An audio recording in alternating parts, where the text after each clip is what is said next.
ఇక్కడ medical board పెట్టు. మా తమ్ముళ్ళకి వేలాది మంది ఎవరైతే ఎదురు చూస్తా ఉన్నారో వాళ్ళ కోసం పెట్టాలి. పెట్టకపోతే తప్పకుండా సింగరేణి ప్రధాన కార్యాలయాన్ని కూడా బీఆర్ఎస్ తరఫున ముట్టడిస్తామని చెప్పి కూడా వారిని హెచ్చరిస్తా ఉన్నారు. మీరందరూ కదిలి రావాలి. ఖచ్చితంగా ప్రతి బొగ్గు గనిలో కూడా మళ్ళీ అగ్గి మండిస్తాం, వదిలిపెట్టాం. ఇంకా కొంతమంది మాట్లాడుతా ఉన్నారు సింగరేణిలో సమస్యలు ఉన్నాయి. నేను ఒక మాట అడుగుతా, ఏమనుకోవద్దు తమ్ముళ్ళు మీరు కూడా. సింగరేణి బెల్ట్ మొత్తం మమ్మల్ని ఒడగొట్టి ఇలా ఈ బ్యానర్లు పట్టుకుంటే ఏమొస్తుందా నాకు అర్థం కాదు. గాడిదలకు కట్టేసి ఆవులకు పాపిడితే పాలు వస్తాయా? చెన్నూరులో ఒడగొడితిరి, మంచిర్యాలలో ఒడగొడితిరి, రామగుండంలో ఒడగొడితిరి, భూపాలపల్లి ఒడగొడితిరి, అంత బెల్లంపల్లిలో ఒడగొడితిరి. అంతటి ఒడగొట్టి ఇవాళ కత్తి వానికిచ్చి యుద్ధం మీరు చేయరంటే ఏం చేయాలి మరి?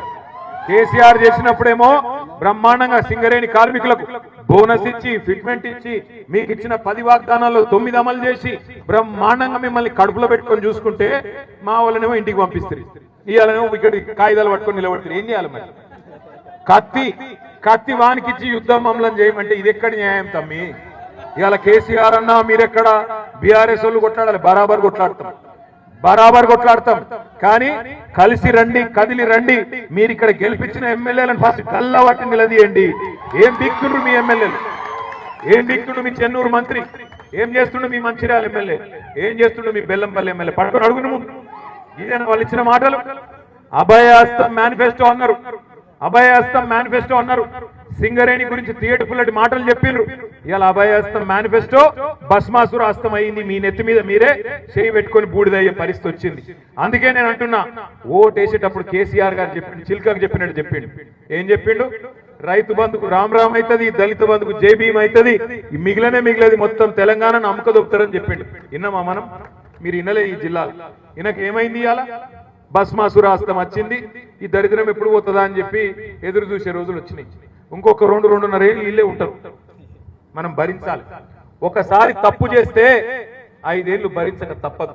అందుకే బాయిల పడుతున్నామా, బొందల పడుతున్నామా చూసుకోకుండా ఎలక్షన్ రాగానే ఆగమాగమురికి అడ్డమైన వాళ్ళకి ఓట్లేస్తే ఇదే అవుతుంది. దయచేసి నేను మా సోదరులను కూడా కోరుతా ఉన్నా, నిరాశ పడకండి.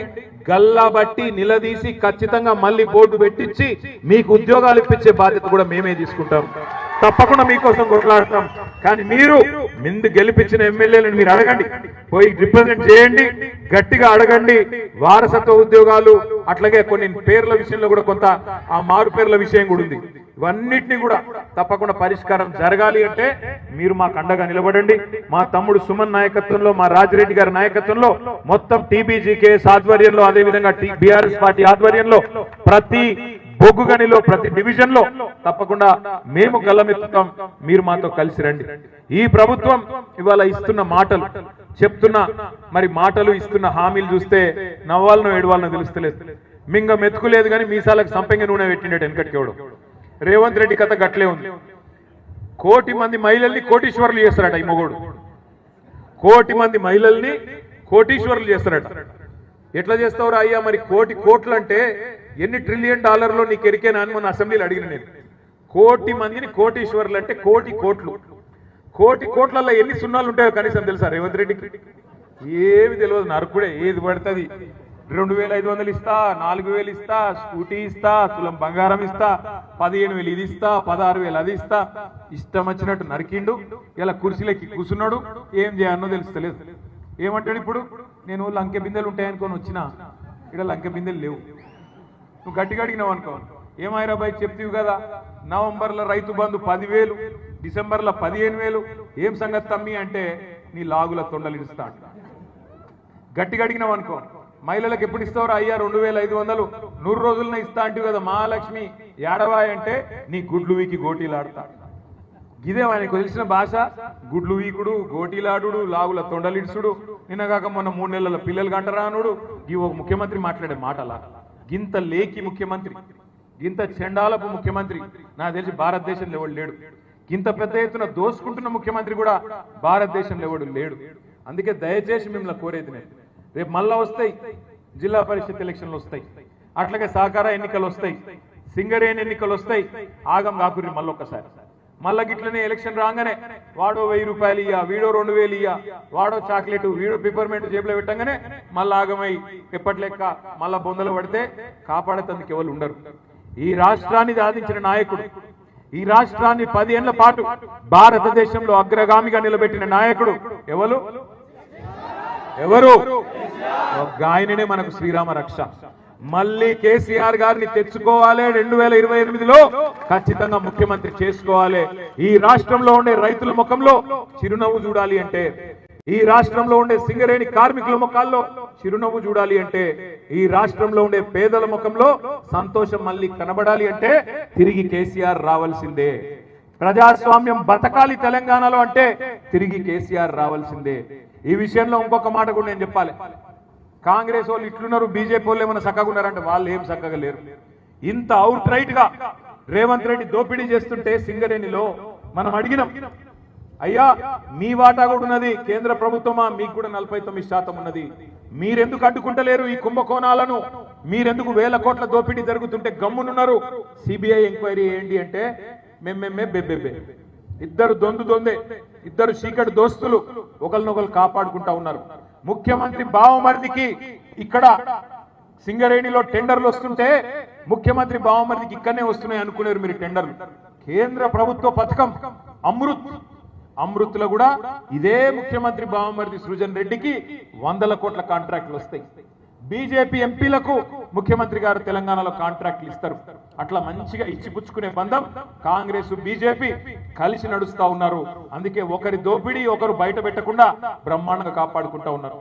ప్రధానమంత్రి వస్తాడు ఢిల్లీకి వెళ్ళి, వచ్చి పెద్ద మీటింగ్ లో చెప్తాడు, ఈ రాష్ట్రంలో RR ట్యాక్స్ వసూలు చేస్తున్నారు, బిల్డర్ల కాడ, కాంట్రాక్టర్ల కాడ, సింగరేణిలో పనిచేసే కాంట్రాక్టర్ల కాడ RR ట్యాక్స్ వసూలు చేస్తున్నారు అంటాడు. ఏంటిది RR ట్యాక్స్ అంటే?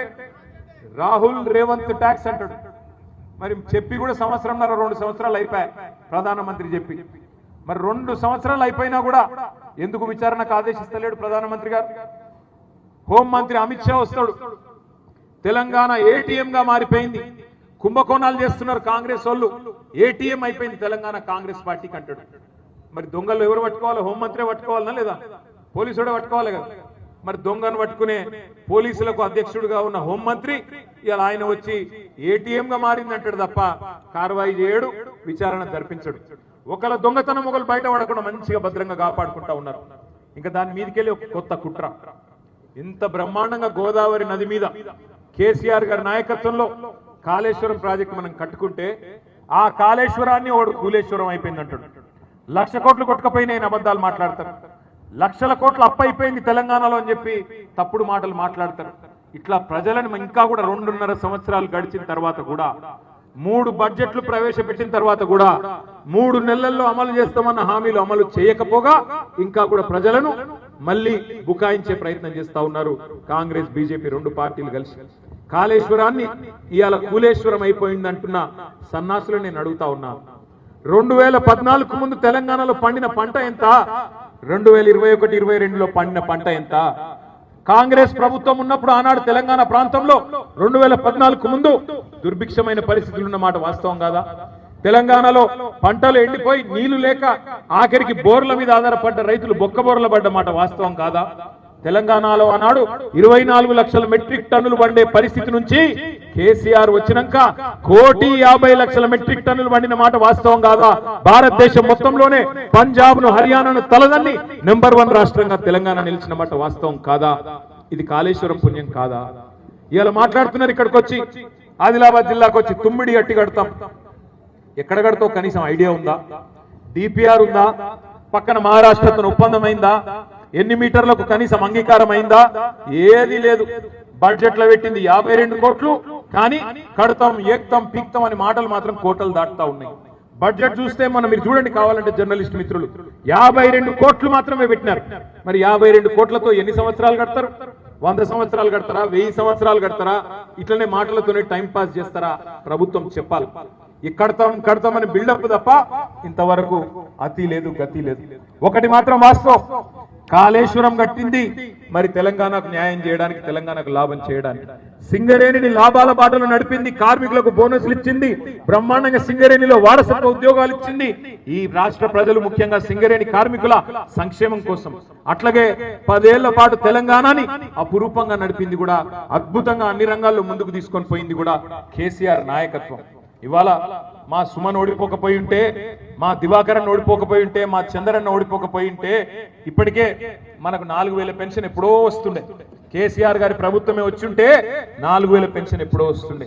కేసీఆర్ ప్రభుత్వమే వచ్చుంటే ఇచ్చిన మాట ప్రకారం దివ్యాంగులకి 6000 పెన్షన్ వస్తుండే ఈ పాటికి. కేసీఆర్ ప్రభుత్వం వచ్చింటే మీరు ఇట్లా బోర్డులు పట్టుకొని నిలబడే పరిస్థితి ఉండకపోతుండే, మీ ఉద్యోగాలు మీకు ఎప్పుడో వస్తుండే. కేసీఆర్ ప్రభుత్వమే వచ్చుంటే 15,000 రైతు బంధు ఎప్పుడో మీకు వచ్చేది. ఎందుకంటే రైతు బంధు పెట్టిందే కేసీఆర్ కదా. అందుకే నేను అంటున్నా, దయచేసి ఆలోచించండి. మొన్న క్యాతనపల్లిలో ఏ ప్రజాస్వామిక స్ఫూర్తినైతే మా క్యాతనపల్లి సోదరులు సోదరిమణులు చూపెట్టినారో అదే స్ఫూర్తి భవిష్యత్తులో కూడా తప్పకుండా మీరు చూపాలి. ఎప్పుడు ఎన్నికలు వచ్చినా, జిల్లా పరిషత్ ఎన్నిక వచ్చినా, సింగరేణి ఎన్నిక వచ్చినా, మున్సిపల్ ఎన్నికలు అంటే అయిపోయినాయి, ఇంకా ఏమైనా అడుగుబొడుగు మున్సిపాలిటీలు ఎక్కడ మిగిలి ఉంటే అవి వచ్చినా, సహకార వ్యవస్థలో వచ్చే ఎన్నికలు వచ్చినా తప్పకుండా ఒకటే గుర్తుపెట్టుకోండి, ఈ రోజు ఈ రాష్ట్రానికి శ్రీరామ రక్ష కేసీఆర్ గారి నాయకత్వం. తప్పకుండా నాకైతే విశ్వాసం ఉంది, మళ్ళీ తొందరలోనే మనకు మంచి రోజులు వస్తాయి. 2028లోనే మంచిర్యాల జిల్లాలో తప్పకుండా అన్ని నియోజకవర్గాల్లో మళ్ళీ గులాబీ జెండాను ఎగురుతుంది. ఇక్కడికి వచ్చే ముందు, ఇక్కడికి రావడం నాకు ఆలస్యమైంది. ఎందుకు ఆలస్యమైంది అంటే మధ్యలో ఇవాళ చాలా పెళ్లిళ్ళు ఉండే, తప్పని పరిస్థితుల్లో ఎక్కడికక్కడ ఎమ్మెల్యేలు ఆపితే నాకు తప్పలేదు. అట్లాగే మనం కట్టిన మెడికల్ కాలేజ్, మన మంచిర్యాలలో మనం కట్టిన మెడికల్ కాలేజ్ 38 ఎకరాల్లో అద్భుతంగా మెడికల్ కాలేజు మనం మంచిర్యాల శివార్లలో కట్టుకున్నాం. 11 ఎకరాల్లో అద్భుతమైన హాస్పిటల్. ఎన్నడన్నా కలగన్నరా మంచిర్యాల ప్రజలు? మా మంచిర్యాల జిల్లా అవుతుందని, ఈ జిల్లాకు ఒక మెడికల్ కాలేజ్ వస్తుందని, ఈ జిల్లాకు ఒక నర్సింగ్ కాలేజ్ వస్తుందని, ఈ జిల్లాలో ఇన్ని అద్భుతాలు జరుగుతాయని ఎన్నడన్నా కలగన్నారా? సింగరేణిని అద్భుతంగా లాభాల బాటలో నడిపింది కేసీఆర్ గారు. ఇవన్నీ కూడా కళ్ళ ముందు కనబడుతూ ఉండగా ఆనాడు కొన్ని దొంగ మాటలు నమ్మి మనం మోసపోయినాం. భవిష్యత్తులో మళ్ళీ అట్లా జరగకూడదు అంటే ఇట్లాంటి నాయకులు, మన బంగారు నాయకత్వం ఇక్కడ ఉన్నది, వాళ్ళందరినీ తప్పకుండా మళ్ళీ భవిష్యత్తులో సింగరేణిలో ఇండ్లు కట్టుకున్న వారికి జీవో 76 ద్వారా పట్టాలు ఇవ్వాలి. జీవో నేను ఇచ్చినట్టయితే మా ఇస్తుంది, కానీ జీవో నేను ఇవ్వలేను. మనం ఇచ్చిన జీవోని అమలు చేస్తలేదు. వాళ్ళు ఏది చేయరు తమ్మి, మీరు సింగరేణిలో గెలిపియండి, సింగరేణిలో ఉన్న గుర్తింపు సంఘాన్ని తీసి అవతల వారేసి మళ్ళీ టీబీజీకే తీసుకురండి, అప్పుడు అన్ని సెట్ అవుతాయి.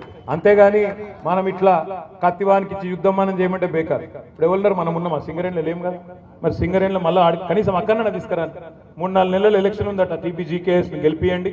అన్ని డివిజన్లలో టీబీజీకేఎస్ ఏకపక్షంగా గెలుచుకొస్తే అప్పుడు ఆటోమేటిక్గా సింగరేణిలో కూడా భయపడతారు. అంతేగాని అట్లా కాదు ఇట్లా అంటే మనం ఎవరికో జీవో ఇచ్చినాం నువ్వు అమలు చేయండి, వాడెందుకు చేస్తాడు? వాని మెడ మీద కత్తి పెట్టి అడగాలంటే టీబీజీ కేసు గెలవాలి. దయచేసి మళ్ళొక్కసారి నేను విజ్ఞప్తి చేస్తా ఉన్నా, ఇప్పటికీ బాగా ఆలస్యమైంది. తమ్ముడు సుమన్ గాని మిగతా నాయకత్వం, మంచిర్యాల జిల్లా నాయకత్వం నన్ను మన్నించాలి.